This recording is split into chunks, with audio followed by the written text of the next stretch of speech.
Hello ಮಕ್ಕಳೇ, ನಮ್ಮ ಸೂರ್ಯ ನಮ್ಮ ಸೌರಮಂಡಲದ ದೊಡ್ಡ ನಾಯಕ ಅಂತ ನಿಮಗೆ ಗೊತ್ತಾ? ಬನ್ನಿ, ಅದರ ಅದ್ಭುತ ಸಂಗತಿಗಳನ್ನು ತಿಳಿಯೋಣ. ಸೂರ್ಯ ಎಷ್ಟು ದೊಡ್ಡವೋ ಗೊತ್ತಾ?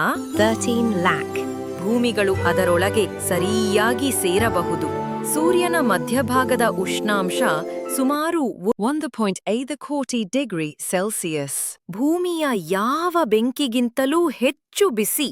ಸೂರ್ಯ ಸಾಲಿಡ್ ಅಲ್ಲ, ಇದು ಹೈಡ್ರೋಜನ್ ಮತ್ತು ಹೀಲಿಯಂ ಅನಿಲಗಳ ದೊಡ್ಡ ಉರಿಯುತ್ತಿರುವ ಚೆಂಡು.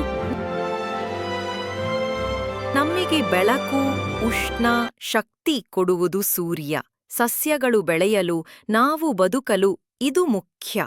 ಸೂರ್ಯ ಭೂಮಿಯಿಂದ 15 ಕೋಟಿ ಕಿಲೋಮೀಟರ್ ದೂರದಲ್ಲಿದ್ದರೂ ಅದರ ಬೆಳಕು ಕೇವಲ 8 ನಿಮಿಷಗಳಲ್ಲಿ ಭೂಮಿಗೆ ತಲುಪುತ್ತದೆ. ಸೂರ್ಯ ನಿಂತಂತೆ ಕಾಣುತ್ತದಾದರೂ ತನ್ನ ಅಕ್ಷದ ಮೇಲೆ ನಿಧಾನವಾಗಿ ಸುತ್ತುತ್ತಾ ಇರುತ್ತದೆ.